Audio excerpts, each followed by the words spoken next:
네. 네, 바로 오늘 프로포즈 교재 교육인데요.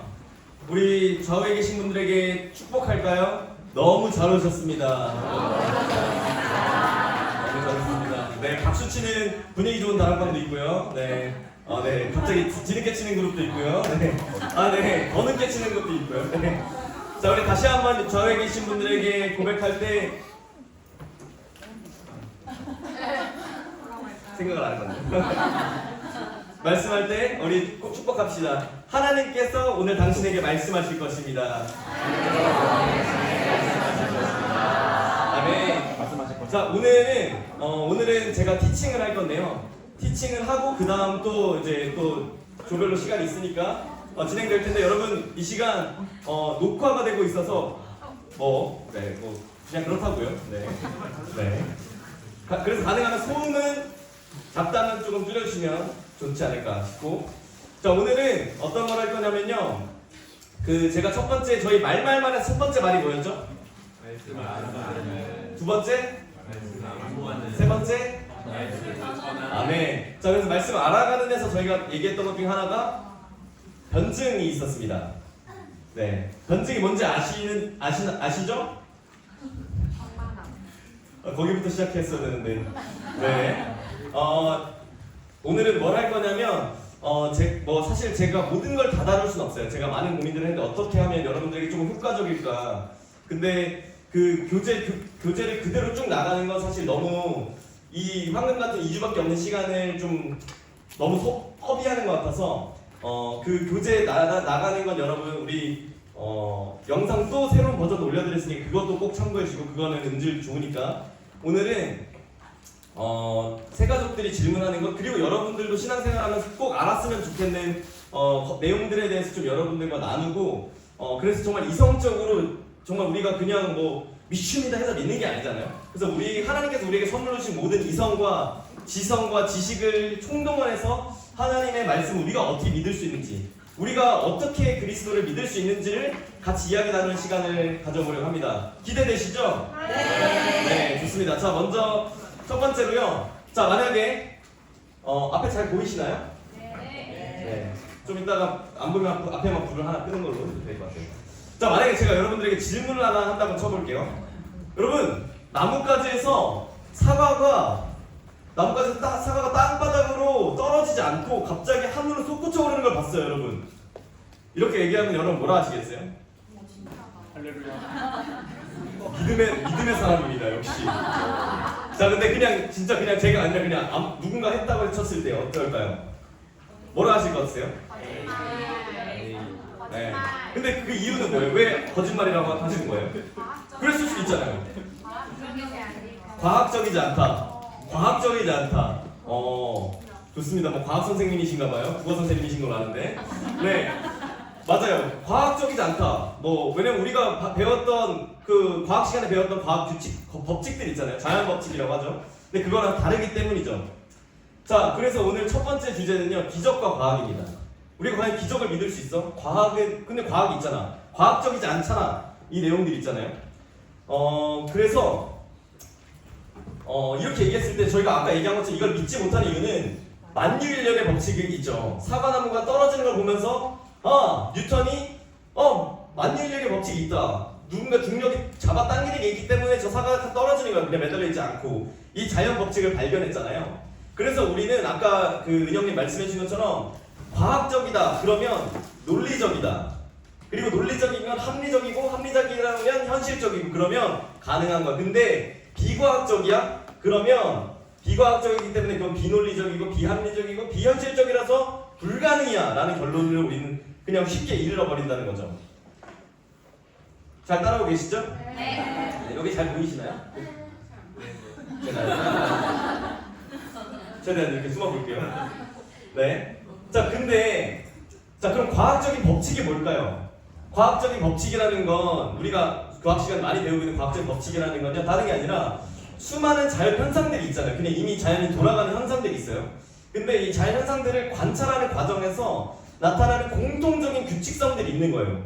그러니까 만유인력의 법칙도 그냥 새롭게 만들어낸 게 아니라 보다 보니까 공통적으로 다 동일하게 떨어지던데 공통적인 규칙들이 있던데 내가 많은 사람이 들어오면은 목욕탕물이 이거밖에 안 넘치는데 많이 들어오면 무거운 사람이 오니까 많이 넘치던데 막 이런 법칙들을 발견하는 거죠. 공통적인 규칙성을 발견하고 그러면 그 다음 어떻게 하냐? 그러면 이게 다른 자연현상에도 혹시 적용이 되는 걸까? 나무에서 사과가 다른 게 떨어지나? 그럼 무거울수록 떨어지나? 맞다. 그러면 동일하게 나타난다면 우리는 그것을 자연 법칙이다. 이 자연계에서 일어나는 자연 법칙이라는 게 있고 그래서 우리는 그것들을 자연 법칙으로 확립하고 과학 시간에 배우는 것들이 된다는 것입니다. 자, 근데 그 라틴어 중에 따라해볼까요? 케테리스 파리부스. 다시 케테리스 파리부스. 이 말은 뭐냐면요, 다른 모든 조건이 동일하다라는 라틴어 뜻이에요.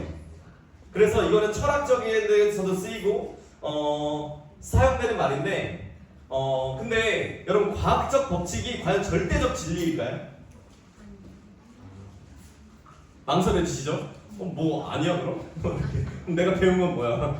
과학적 법칙이 저는 말씀드리고 싶은 과학적 법칙이 절대적 진리는 아니다 라고 말씀드리고 싶고 그 이유를 제가 그렇게 말씀드린 이유를 같이 차근차근 살펴보면서 나가시죠. 자, 아까 얘기한 것처럼 케테리스 파리부스는 다른 모든 조건이 동일하다는 전제를 가지고 암묵적으로 깔고 가는 거예요. 그래서 그 어떤 실험을 할 때 다른 모든 조건들은 동일해.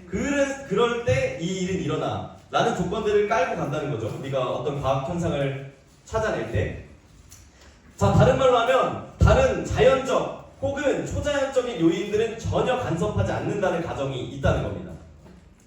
자, 그러면 아까 저한테 과학적이지 않으니까 사과는 하늘로 솟구치는 게 아니라 땅에 떨어지는 거예요 라고 얘기할 때 사실 정확히는 자, 저기 써있는 것처럼 만일 지구의 질량이나 그 외 기타 모든 만유인력의 법칙이 영향을 줄 수 있는 모든 자연적인 조건이 동일하고 불변해. 그래서 이 법칙을 인위적으로 조작할 수 있는 초자연적인 존재의 개입이 없다고 가정한다면 이라는 가정이 깔려 있는 거죠. 그러면 만유인력이라는 법칙이라는 과학적 법칙에 따라 사과는 항상 하늘에서 땅으로 떨어진 건 당신의 주장 거짓이다. 사실 이게 굉장히 합리적이죠? 과학적이지 않아요 라고 나온다는 거죠. 여러분 이해되시나요? 네. 이해가 안 되시나요? 되시죠?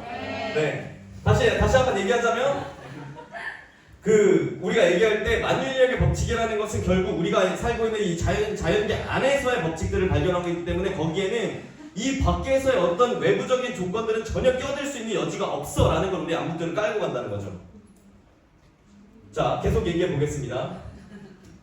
그러면 이런 얘기를 할 수 있죠. 아니 근데 뭔 소리라는 거야. 원래 자연이라는 게 변하지 않는 게 당연한 거잖아. 뭔 갑자기 뜬금없이 뭐 외부적인 요건이 왜 들어와 갑자기. 자연이라는 게 변하지 않는 게 당연한 거잖아.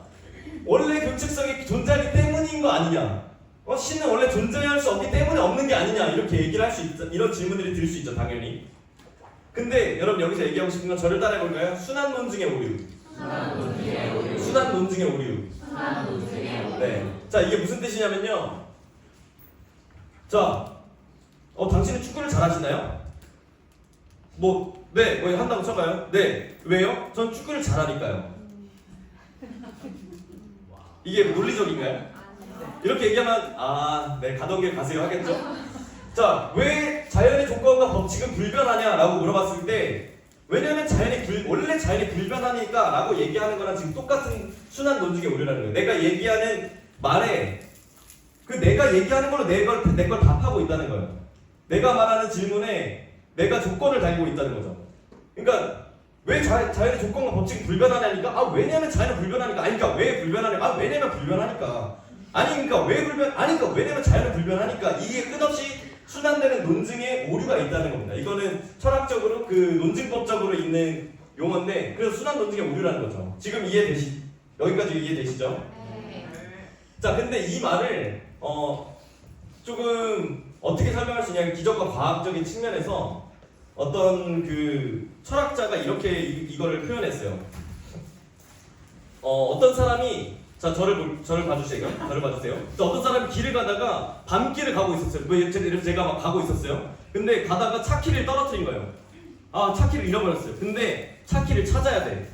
근데 지나가다 보니까 딱 옆에 어떤 사람이 가다가 보니까 이 사람이 어떤 가로등불 밑에서 차키를 찾고 있는 거예요.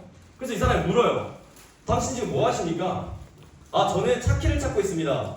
근데 차키가 거기 밑에 없을 수도 있잖아요. 그 가로등 밑에 떨어뜨리는 게 아닐 수도 있잖아요. 근데 이 사람이 얘기합니다. 아, 근데 가로등 불빛이 여기에만 있기 때문에 이 차키는 여기 있을 거고, 그래서 전 여기서 차키를 찾을 겁니다. 라고 얘기하고 있는 거예요. 무슨 말씀인지 이해가 되시나요? 그러니까 우리가 답이 여기에가 아니라 밖에 있을 수 있는데, 우리는 여기만 밝혀져 있다. 과학이라는 이름 안에서, 우리가 지금까지 발견한 자연법칙이라는 과학 안에서 과학이라는 어떻게 보면 불빛이 있는 거죠. 근데 이게 다는 아닐 수 있다라는 우리 전제를 아예 생각도 안 하는 거예요. 왜냐면 우리 그렇게 배웠기 때문에. 근데 우리는 이 과학 안에서만 보면서 여기에 없잖아. 그러면 말이 안 되는 거야. 자, 여기 봐봐. 여기에 차키 있어? 없지. 여기에 기적 있어? 없지. 그러면 없는 거야. 근데 사실은 실제로는 우리가 여기에 처음부터 존재했던 거 아니라고 가정했을 때 차키가 밖에 있을 가능성이 있을까요? 없을까요? 있을 수 있죠. 그랬을 때 우리는 어쩌면 우리가 과학 안에서 모든 것들을 해석하고 모든 것들을 설명하려는 노력들이 이 자연법칙 안에서만 해석되는 것들인데, 여기서만 찾고 있는 오류를 우리가 범하고 있는 것일 수도 있다 라는 겁니다. 조금 이해가 되시나요, 여러분? 네. 자, 그러면 여러분 지금까지 따라오셨죠? 자, 그러면 어쩌면 과학이 모든 것을 다 설명할 수 있진 않아. 자연계에 있는 것들을 설명하지만 자연계에 만약에 다른 것들이 존재가 있을 수 있다라는 가정은 아예 빼버린 거잖아요. 그런 게 있을 수 있다라고 했을 때, 그러면 그 외부적인 요인, 초자연적인 요인들에서 끝없이 얘기하고 있는 성경. 근데 성경은 그럼 성경이란 책은 믿을 수 있는 거야? 라고 우리는 질문할 수 있죠. 이게 사실 저는 우리의 신앙에서 가장 중요한 질문이다라고 생각하는데, 성경이란 책에 대해서 그냥 접근해 보겠습니다. 성경은 고대 문서죠. 그렇죠? 대답 안 하시는 분들은 아니요, 요즘 문서인데요. 물론 성경 책은 그런데 성경이 처음 쓰일 때, 막 파피루스에 기록될 때, 여러분들이 생각보다 이거를 되게 과소평가하시는데, 예수님이 언제 태어나시죠? 대략 2000년 전에 태어나시죠. 대략. 자, 그럼 2000년 전이면 우리나라는 역사가 언제쯤일까요? 조선? 전혀 아니죠. 그 전? 고려가 1000년대쯤이니까 그 전이에요. 그러니까 굉장히 옛날이라는 겁니다. 우리의 거의 고조선 시절까지 올라가는 시절의 얘기인데, 그때 기록된 고대 문서에 근데 우리가 이런 고대 문서를 볼 때 사실성, 진위 여부를 판가름하는 기준이 몇 개 있는데요. 첫 번째, 따라해볼까요? 기록 시기. 한 번 더, 기록 시기. 자, 어떤 역사적인 사건이 발생하면 우리는 그것들을 기록하죠. 근데 그 기록할 때 실제로 역사적인 사건이 발생한 시점과 그리고 그 사건이 기록된 시점 사이의 간격이 얼마나 되느냐가 이 문서의 사실성을 판가름합니다. 무슨 말씀인지 아시겠어요? 예를 들어서 뭐라고 얘기할까요? 뭐라 얘기하지? 사건들이 제가 어디서 태어났어요. 예를 들어서. 근데 저에 대한 일대기를 예를 쓴다고 하는데, 그게 저희 에센스에 대한 얘기라고 칩시다. 오늘 에센스가 있었다. 그리고 에센스는 이런 내용들이 다뤄졌다 라는 얘기를 쓸 때, 저희가 오늘 이걸 회의록을 기록하는 게 더 정확할까요? 아니면 1년 뒤에 기록하는 게 정확할까요? 아니면 10년 뒤, 100년 뒤에 기록하는 게 정확할까요? 당연한 거죠. 그러니까 이거 기록이 짧을수록 이 내용과 실제 사건이 일어난 지점과 이것이 기록된 지점과의 간격이 짧을수록 그것의 사실성이 높을 수밖에 없다. 자, 두 번째, 따라할게요. 기록물 및 사본의 양. 자, 기록물 및 사본의 양, 말 그대로 어떤 사건이 일어납니다. 그러면 우리가 그걸 기록하겠죠. 근데 당시에는 인터넷이 없고 컴퓨터가 없잖아요. 그러면 이것들을 기록을 후대에 남겨주기 위해서는 필사를 해야 됩니다. 계속 누군가 돌려보고 나만 보는 게 아니라 같이 보려면 필사를 해요. 사본을 만듭니다. 그러면 근데 이 사본이 많으면 많을수록, 기록물이 많으면 많을수록 이것들을 믿을 수 있겠죠. 왜냐면 이게 적으면, 예를 들어서 제가 저에 대한 얘기를 썼는데 그 하나만 존재해요. 제 일기가. 오늘 에센스에 대한 회의록이 하나만 존재해. 근데 그거랑 우리가 예를 들어서 모든 다방마다 오늘의 회의록을 작성했다고 쳐볼게요. 그러면 서로 대조해 볼 수 있으니까, 아 맞다, 그 얘기도 있었다. 아 맞다, 그 얘기도 있었지. 아 맞다. 이렇게 하면서 그것들이 보완되고 부족한 부분을 채워지고 하면서 사본들이 점점 정확해진다. 그래서 사본, 이건 정확한 예는 아니겠지만 어쨌든 어떤 걸 기록하고 그 다음 4번을 만들었을 때 이 4번이 많으면 많을수록 이게 얼마나 정확한지 우리가 판가름할 수 있다라는 거죠. 그래서 왜곡을 하거나 거짓 주장을 하는 사료의 양보다는 당연히 사실적으로 기술된 사료의 양이 더 많을 수밖에 없다라는 겁니다. 왜냐하면 왜곡하거나 거짓 주장을 하는 사료가 등장하면 실제와 다르다면 그 내용, 그 자료가 어떻게 될까요? 폐기되겠죠. 사람들이 뭐야 이거 실제랑 야 이거 그때 이러지 않았어, 이거 틀렸어, 이렇게 하면 폐기되겠죠. 자, 세 번째, 동일한 사건에 대해 기록하는 기록의 종류입니다. 자, 예를 들어서 어떤 사건에 대해 기록해요. 예를 들어서 근데 6.25 전쟁 누가 쳐들어왔죠? 북한이 쳐들어왔죠. 북한이 쳐들어왔어요. 근데 북한에서 뭐라고 가르치죠? 남한 도단들이 쳐들어왔다라고 가르치잖아요. 근데 그들도 우리도 동일하게 얘기하는 건 있어요. 전쟁이 언제 일어났는지는 똑같이 동일하게 얘기해요. 1950년 6월 25일이다라는 사실에 대해서 변하지 않거든요. 그러면 우리는 이거에 대해서 반대 입장을 취하는 측에서도 동일하게 얘기를 한다? 그러면 이거는 굉장히 신뢰도가 높아진다. 왜냐면 그것마저 부인할 수 없었다라는 사실이 되니까. 이건 이해하셨죠? 자, 계속 가보겠습니다. 자, 그걸 가지고 고서검증법이라는 게 있습니다. 자, 여기가 좀 재밌는데 잘 봐주세요. 방금 얘기했던 것들이 기준들을 가지고 오래된 책들이 얼마나 믿을 수 있는지를 우리가 신뢰도를 측정해 보는 건데, 자, 여기 보면 일리어드라는 책이 있습니다. 그 고대 로마의 책이거든요. 근데 이게 사본의 수가 몇 개로 써 있는 거 보이시나요? 네. 643개 보이시죠? 그리고 원본이 기록된 시기가 주전 900년, 그리고 사본이 최초로 쓰인 게 400년. 그러면 갭이 얼마? 500년. 자, 그러고 그 사본들끼리의 오류가 있어요. 당연히 없을 수는 없을 수 있겠죠. 예를 들어서 뭐 옮기는 과정에서 이게 글로 옮기다 보니까 뭐 오타가 발생할 수도 있고 조금 틀릴 수도 있고 뭐 지워지기도 하고 기록물이. 근데 그 사본만 오류가 몇 프로? 5%. 자, 그리고 다른 책들 되게 많습니다. 뭐 아리스토텔레스 있고 시저의 뭐 관리와 전쟁기, 뭐 호모의 일리어드 아까 여기서 위에 얘기한 굉장히 많습니다. 자, 이런 것들 보이시죠? 자, 이런 것들 보이고, 자, 그러면 우리 성경은 어떨까? 사실 뭐 얘네들은 알겠는데 성경과 비교하는 게 중요하잖아요. 근데 여러분 놀랍지 않아요? 우리가 아리스토텔레스 굉장히 철학자로 유명한데 이 사람의 이 책의 사본이 몇 개? 5개. 근데 우리가 야 아리스토텔레스 그 얘기 틀렸어 이렇게 얘기하는 사람 보셨나요, 여러분? 그거 못 믿어. 그 얘기 못 믿어. 이렇게 얘기해서 거의 못 봤잖아요. 자, 성경을 한번 보겠습니다. 자, 신약성경을 예로 들게요. 신약성경 사본의 수 몇 개? 24,643개. 원본 기록 연대는 AD 40년에서 100년까지. 그리고 최초 사본이 잡힌 게 125년. 그러면 갭이 몇 년? 25년. 몇 년? 25년. 자, 그리고 사본간 우리가 몇 프로? 0.5%. 자, 구약성경만 봐도 그렇습니다. 구약성경도 우리 잘 아는 것처럼 BC 1400에서 400년까지 작성됐고, 그리고 최초 사본은 125년에 작성됐다. 자, 그래서 갭이 생각보다 적어요. 200에서 400년밖에 안 됩니다. 그리고 사본이 근데 이것도 약 5,000개. 신약성경 위에서 얘기한 것처럼 약 25,000개. 자, 이것들을 봤을 때 대략적으로만 봐도 그 일리어드랑 비교했을 때요, 사본의 수가 몇 배? 40배 많습니다. 자, 그리고 시간적인 차이는 몇 배? 20배. 오류 정도는 10배. 그래서 이것들을 곱하면 이 책을 그냥 우리가 산술적으로 봤을 때 책 대 책으로 비교했을 때 8,000배 이상 신뢰도 높은 책이 신약성경이라는 거예요. 여러분 감이 오시나요? 뭐 그냥 뭐 경전이지 뭐 약간 뭐 재미없으신가요?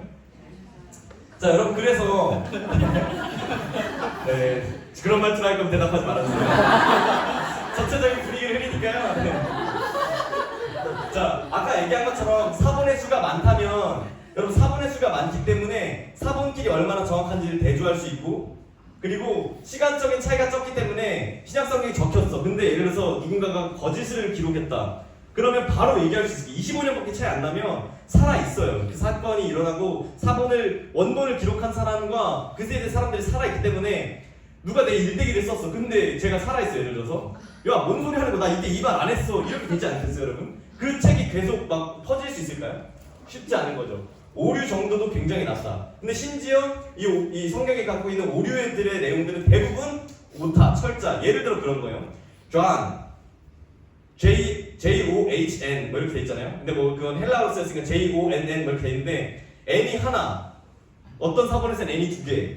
뭐 이런 식의 철자 틀린 정도가 대부분을 차지한다라는 거죠. 그래서 그 브루스라는 사람은 이렇게, 브루스라는 신학자인데 이 사람은 이렇게 얘기합니다. 신학 성경의 증거는 그냥 어떤 고전 작품에 대한 증거보다 훨씬 많기 때문에 그 신빙성을 의심하는 게 더 어렵다라는 얘기를 합니다. 자, 근데 우리가 또 고민해봐야 되고, 근데 만약에 성경이 거짓이었다면 어땠을까? 만약에 성경이 거짓일 수도 있잖아요. 그런 가능성이 있다고 했을 때 어떤 일들이 일어났을까 생각해 볼게요. 자, 첫 번째, 자 태주님 한번 읽어주시겠어요? 1번. 최초 기록자가 거짓으로 기록했다면 당시의 진실을 알고 있는 수많은 사람에게 외면을 당해 그 문서가 유포되거나 전sun될 가능성이 낮다. 네, 감사합니다. 아까 얘기한 것처럼 최초 기록자가 사건을 기록해요. 어떤 사람은 제 일대기를 갑자기 써둔대가지고 썼는데 제가 봐요. 근데 야, 이거 이 말 안 했다니까? 아니면 제가 죽었어도 주변에 있는 제 지인들이 있겠죠, 제 가족들이 있겠죠. 근데 그 사람들이 아니 이 말 안 했어요, 이런 거 없었어요, 아 이거 사실 이랬어요, 이렇게 바로 되겠죠. 그렇기 때문에 최초 기록자가 거짓으로 기록됐다면 이것들이 유포되거나 전승되기에는 사람들이 바보가 아닌 이상 집단적으로 이게 퍼져나가기엔 너무 어렵다. 자, 두 번째, 우리 민정님 한번 읽어주실래요? 죄송합니다. 진이.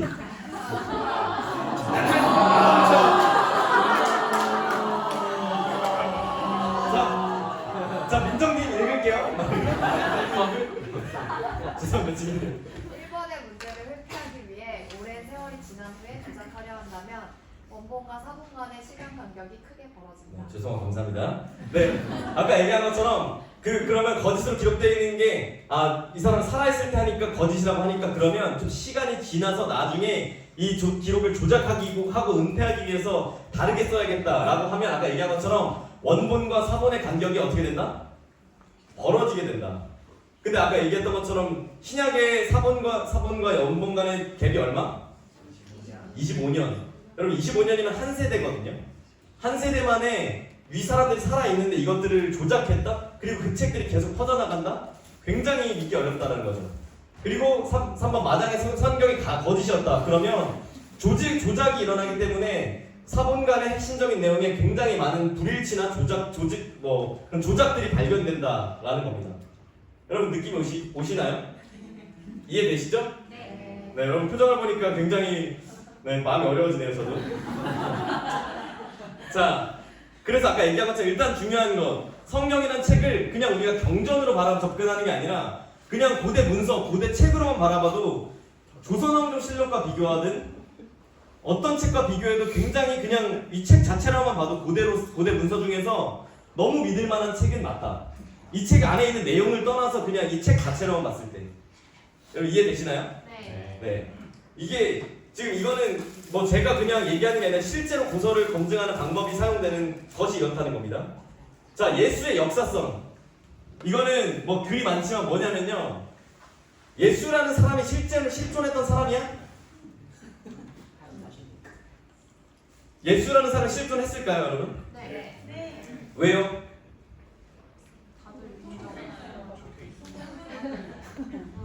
여기저기. 맞아요.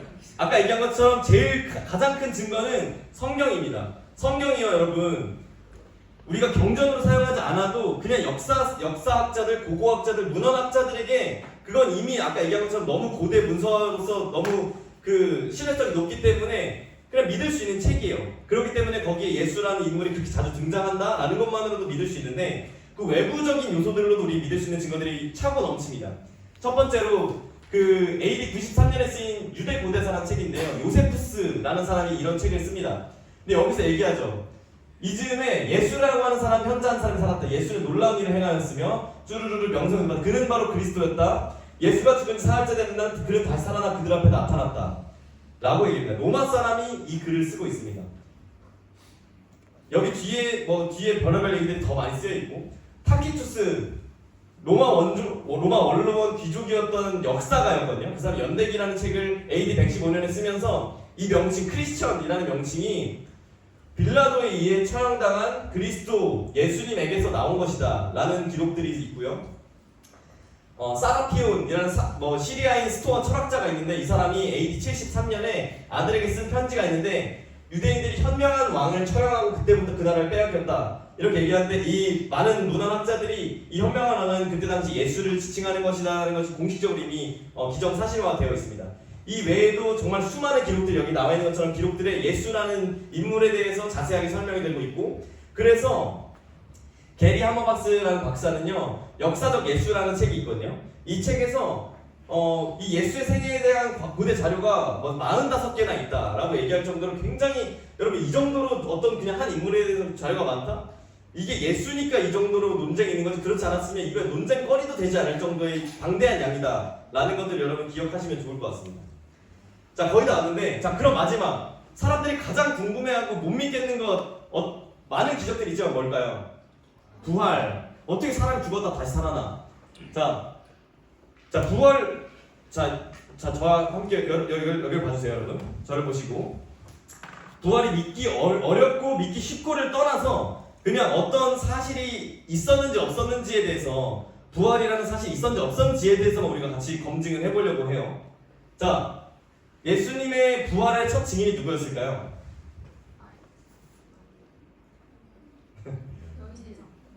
여인들 맞아요. 근데 그 전에 보면 군인들이 있었습니다. 무덤을 지키던 군인들이 먼저 발견했는데 근데 그들은 이제 돈으로 매수를 당해서 거짓 증언을 했다라고 기록이 있기 때문에 저 사람들 빼고 말하는데 말씀하신 대로 여인들이에요.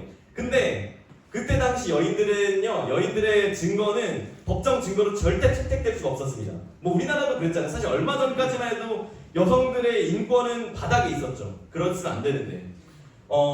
근데 여러분 잘 아는 말 있죠. 건강한 신체에 건강한 정신이 깃든다. 여러분 보고 계신 거 맞으시죠?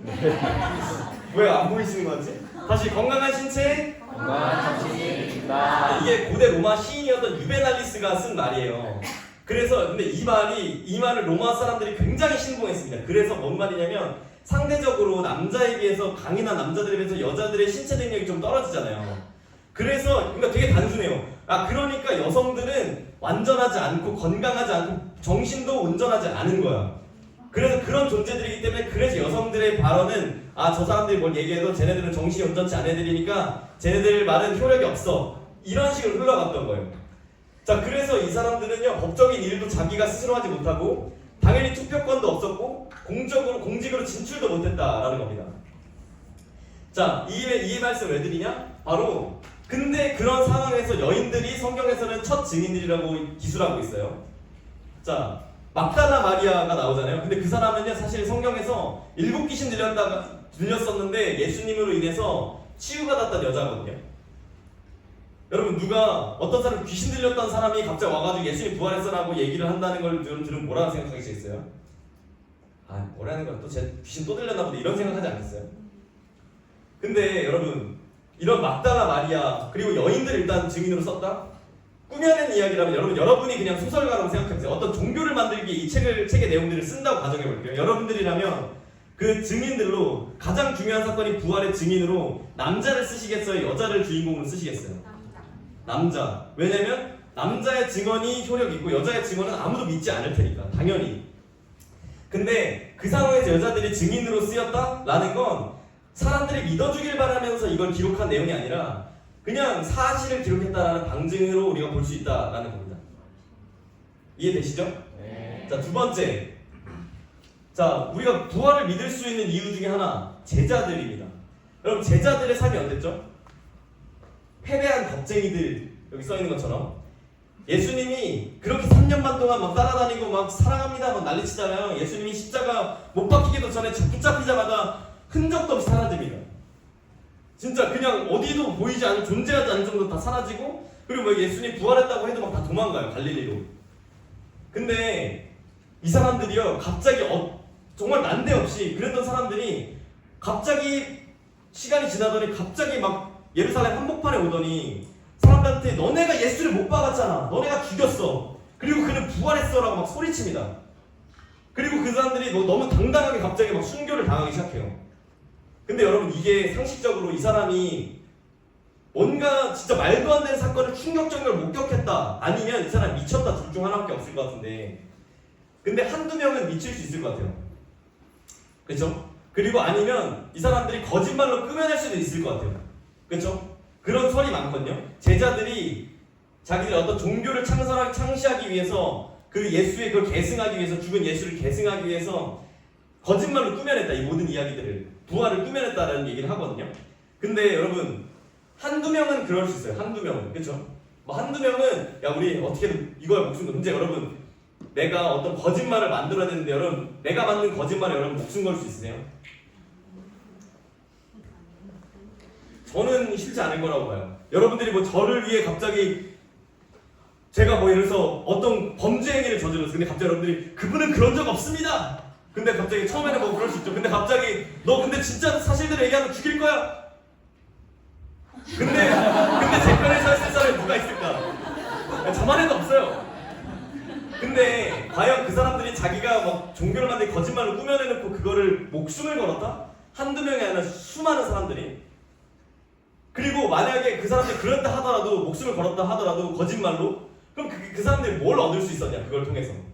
예를 들어서 그 사람들이 돈을 많이 벌었다. 진짜 무슨 뭐 신천지나 뭐 통일교처럼 재벌이 됐어요. 재벌이 됐어요. 그러면 여러분 좀 그럴 수 있겠다 하죠. 근데 실제로 그랬나요? 그러지 않았죠. 그들이요 그 자기들이 만들어낸 거짓말을 했다고 했을 때 그 부활을 자꾸 얘기하고 다니면서 그들이 얻었던 건요 다른 게 아니라 박해를 당하고 감옥에 갇히고 순교당하고 고문당하는 것밖에 없었어요. 근데 그 상황에서 그들이 굳이 그거를 지켰을까? 라는 건 우리가 생각해봐야 될 필요가 있다는 것입니다. 자 마지막으로 바울. 뭐 우리가 너무 잘 아는 바울인데 바울도 마찬가지죠. 직접적인 제자 그룹과는 상관도 없는 사람인데 기독교인들을 찾아 죽이던 박해자였던 사람이 갑자기 난데없이 돌변해서 예수님이 막 살아계신다, 예수님이다, 예수님이 그리스도다, 너네가 예수님을 죽였고 예수님 부활했다라는 얘기를 하고 다니는 사람으로 난데없이 바뀝니다. 이 바울뿐만 아니라 그 초대교회 당시에 수많은 사람들이 자기 목숨을 너무 쉽게 내던지거든요. 그래서 그런 얘기가 있어요. 그 초대교회 당시 사람들이 고문당하고 박해당하는데 그 중 하나가 로마 콜로세움에 굶주린 맹수들을 풀어놓고 거기에 기독교인들을 집어 던지거든요. 그래서 이 사람들이 막 도망다니면서 막 죽고 막 잡아먹히는 걸 보면서 로마 시민들이 막 그걸 플레이라고 하면서 막 환호하고 좋아해요. 근데 그런 기록을 보면 그런 얘기가 있습니다. 한 명의 그리스도인들이 목숨을 잃을 때마다 100명의 로마 시민이 그리스도인이 되었다. 그 이유는요, 그 로마 시민들이 충격을 받는 거예요. 왜냐하면 자기들이 생각하는데 죽음은 무조건 무서운 거거든요. 근데 이 그리스도인이라는 사람들이 갑자기 거기서 무릎 꿇고 기도하고 찬양하면서 잡아먹히면서 죽는 거예요. 십자가를 막 찬양하면서 죽음으로 가는 거예요. 근데 이 사람들의 입장에서 이게 이해가 될 수 없고, 야 이거 뭔가 있는 거 아니야? 이 생각이 들기 시작하면서 점점 더 많은 사람들이 야 뭔가 진짜 있나? 진짜 있나 하면서 로마 시민들로 기독교를 궁금해하고 그들도 박해당하고 순교당한 사람들이 되었다는 겁니다. 정말 충격적인 걸 목격하지 않았다면, 진짜 뭔가 있지 않았다면, 눈앞에 죽었던 사람이 살아나는 정도의 놀라운 걸 보지 않았다면 과연 그 사람들이, 수많은 사람들이 이렇게 바뀔 수 있었을까? 저는 개인적으로 굉장히 어려울 수 있을 것 같다라는 생각들을 합니다. 자, 우리 말씀 하나 같이 읽을까요? 베드로전 3장 15절 말씀 함께 읽어보겠습니다. 시작! 너희 마음에 그리스도를 주로 삼아 거룩하게 하고 너희 속에 있는 소망에 관한 이유를 묻는 자에게는 대답할 것을 항상 준비하되 온유와 두려움으로 하고. 아멘. 베드로전서 말씀에서 여러분, 너희 마음에 그리스도를 주로 삼아서 거룩하게 살아. 그리고 그거에서 끝나지 말고 너희 속에 있는 소망에 대한 이유를 묻는 사람들이 있을 텐데 그 사람들에게 대답할 것을 항상 준비해라 라고 얘기합니다. 여러분, 우리가 지금 오늘 많은 얘기를 다뤘거든요. 뭐 기적과 과학, 뭐 지금 뭐 기억도 안 나시죠? 뭔 얘기를 했지? 근데 기적과 과학에 대한 얘기를 했고, 어쩌면 자연계 안에 밖에 뭐 어떤 존재들이 있을 수 있다. 과학이라는 것이 그 안에만 묶여 있을 수 있다. 성경이라는 책은 어쩌면 우리가 생각하는 것보다 더 믿을 수 있는 책일 수 있다. 예수라는 존재, 예수라는 사람에 대해서 믿을 수 있고, 예수의 부활, 사람들이 가장 예수를 못 믿게 하는 부활, 어쩌면 부활이 믿기 어려워서 그렇지, 근데 거기서 부활을 빼면 오히려 더 믿기 어려운 스토리들이 돼버리거든요. 그 사람들 다 돌변하고 이렇게 수많은 사람들 박해당하고, 부활이 아니면 오히려 말이 안 되는 정황들이 너무나 많습니다. 여러분 뭐 이렇게 접근했는데 물론 이걸 한다고 믿어지고 이렇진 않아요. 하지만 제가 오늘 이것들을 준비한 이유는요, 여러분들 새가족 순모임한테 많은 새가족들이 여러분 찾아와서 질문할 수 있습니다. 근데 뭐 어떻게 믿어요? 근데 뭐 어떻게 믿어요? 근데 여러분 그 사람들에게 뭐 믿으면 돼요 이렇게 얘기할 수 있지만, 제가 여러분들 던지고 싶은 질문은, 여러분들 진짜 노력하셨어요? 이 사람들에게 내가 뭐라도 대답해주고 싶다, 내가 정말 고민하면서 이 사람들에게 그래도 대답해보고 싶다, 그리고 여러분들은 궁금해하셨어요? 혹시 우리의 믿음이 그냥 모래 위에 쌓은 그냥 반석처럼, 모래 위에 쌓은 성처럼 그냥 위기가 오고 어려움이 닥쳤을 때 한순간에 녹아내리고 무너져 내리는 믿음은 혹시 아니었는지, 그냥 맹목적인 혹시 믿음은 아니었는지, 나는 정말 내 믿음에 대해 객관적으로 난 살펴보고 고민한 적들이 있었는지, 이 질문을 여러분들께 조금 던지고 싶어서 이 오늘의 교육 티칭을 준비했습니다. 우리 잠깐 반주 해주시고,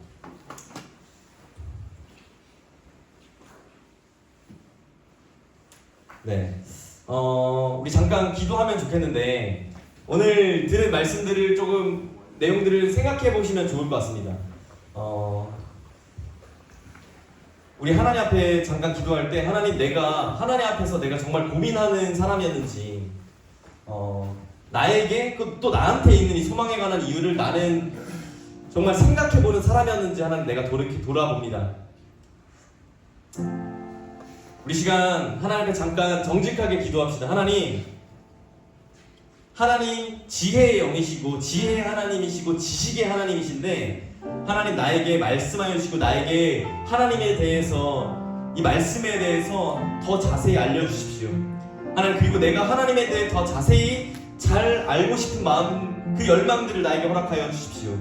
그래서 하나님, 나에게 이 소망에 관한 이유를 묻는 사람들, 내 주변 사람들 또는 내 주변에 있는 사람들, 그리고 또 새가족들이 있을 때 그들에게 완벽하진 않고 이것들을 설명하면 그들이 바로 믿어지는 건 아니겠지만, 그래도 내가 이런 논리에 의해서 이런 것들 때문에 나는 믿는 것이 더 합리적인 것 같아 라고 대답할 수 있는 사람이 되기를 소망합니다.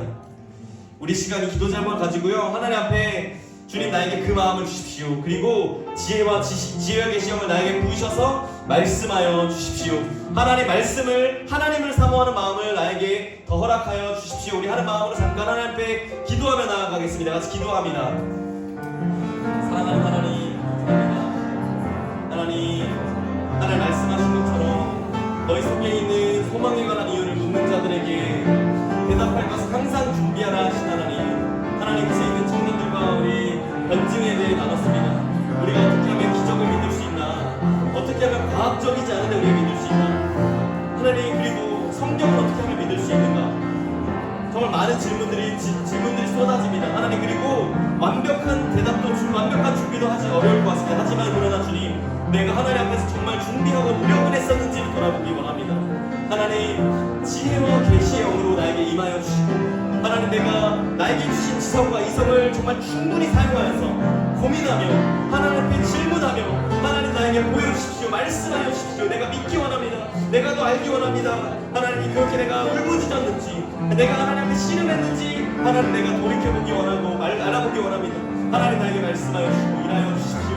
하나님 나에게 말씀하여 주시고 주님 일하여 주시고 소망을 허락하여 주십시오.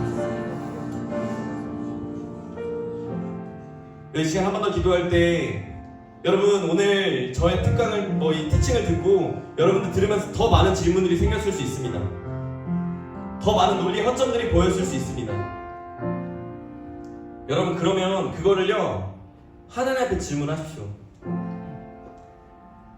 우리가 그냥 질문이 있는데 그냥 흘려 보내기만 했던 것들은 혹시 아니었는지. 여러분, 야곱이 하나님과 씨름했을 때 놓아주지 않자요, 하나님께서 져주십니다. 야곱에게. 하나님은요, 여러분이 하나님 나랑 씨름합시다, 나랑 맞짱 뜹시다 라고 하면요, 여러분의 반드시 삿발을 내어주시는 분이 우리 하나님이십니다. 여러분 가지고 있는 고민들, 질문들, 그것들을요 그냥 혼자 고민과 생각으로 머무르게 하지 마시고 그것들을 하나님께 질문하시고 가지고 하나님 앞에 나아가십시오. 그러면 우리 하나님께서는요 반드시 여러분에게 답하시고 여러분에게 말씀하여 주실 것입니다. 우리 그 하나님을 신뢰하면서 하나님 나에게 이 사모함과 끈질김을 주시고 궁금증과 질문들을 주시고 의심을 하나님 바꿔서 확신으로 바꾸신 하나님을 내가 경험하게 하여 주옵소서. 우리 기도 제목을 가지고 하나님께 같이 기도하며 나아갑시다. 같이 기도합니다. 사랑하는 하나님 우리 가운데 하나님 질문들이 있습니다. 하나님 완벽히 해결되지 않는 내용들이 있습니다. 하나님 그러나 내가 그것들을 그냥 대충 넘기고 대충 흘려보내는 사람이 아니라 하나님 내가 이것들을 하나님 앞에서 질문하고 하나님 앞에서 물어보고 하나님 앞에서 의심하는 사람이 되게 하여 주옵소서. 하나님 도마가 하나님 앞에 의심하였지만 그러나 그가 결국에는 의심이 확신으로 바뀌어 하나님 인도까지 가서 목숨을 잃고 순교하였던 자로 하나님 반모되었던 것처럼 하나님 나도 도마처럼 나도 성경에 있었던 수많은 인물들처럼 하나님을 더 깊이 하나님 경험하기를 소망합니다. 하나님 그러기 위해서는 나에게 질문과 하나님을 향한 갈망이 있어야 될 줄 압니다. 하나님 이곳에 있는 우리 청년들에게 하나님 우리에게 있는 모든 지식과 합리성과 하나님 우리에게 있는 모든 것들을 사용하여서 하나님에 대해 궁금해하고 하나님에 대해 질문하며 하나님께 질문하고 하나님께 기도하며 하나님으로부터 답을 얻는 우리가 되게 하여 주옵소서. 하나님 살아계신 신이라면 살아계신 전능자라면 하나님 우리에게 있는 이 질문들 반드시 답해줄 줄로 믿습니다. 하나님 우리 가운데 말씀하여 주옵소서. 우리가 하나님을 씨름할 때 반드시 우리에게 내려오셔서 삿발을 내어주시고 하나님 우리에게 져주시는 하나님 야곱의 하나님 우리의 하나님이 되어 주옵소서. 우리를 만나 주옵소서. 그렇게 하신 주님 감사하며 모든 말씀 우리 예수 사랑하는 하나님 감사합니다. 오늘 수많은 내용들을 다뤘습니다. 하나님 어렵기도 하고 이해가 안 되기도 하고 머리가 아프고 골치 아픕니다. 하나님 그러나 하나님 내가 마주해야 할 새 가족들 내 주변에 믿지 않는 자들이 이런 질문들을 가지고 있는데 어차피 크리스천들 물어보면 그냥 믿어 이런 얘기 하기 때문에 나한테 질문 안 하는 걸지도 모르겠습니다. 주님 머리로 이해된다고 이것이 믿음으로 이어지지는 않지만 그래도 하나님 내가 하나님 앞에서 가지고 있는 질문들을 하나님께 가지고 나아가 해결받고 그렇게 나의 믿음이 조금씩 성장해 나가고 하나님에 대한 이해의 폭이 넓어지고 깊어지는 내가 되기를 소망합니다. 하나님 우리 노인과 노크에 있는 모든 이들에게 하나님 그렇게 찾아가셔서 질문이 있을 때 의심이 들 때 그냥 나 혼자 삭히고 넘기는 것이 아니라 살아계신 하나님 앞에 질문하고 살아계신 신이라면 나에게 말씀해 주십시오라고 야곱처럼 질문하는 우리가 되게 하시고 그래서 반드시 우리에게 대답해 주시고 하나님 우리가 씨름해 주시는 하나님을 만나는 우리 한 명 한 명 되게 일하여 주옵소서. 그렇게 일하실 주님 감사하며 이 모든 말씀 우리 주님 예수님 이름으로 기도합니다.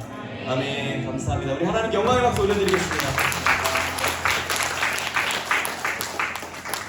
네, 자 이제 워크샵으로 또 넘어갈 텐데요. 윅2입니다. 자, 네, 꺼주세요. 자.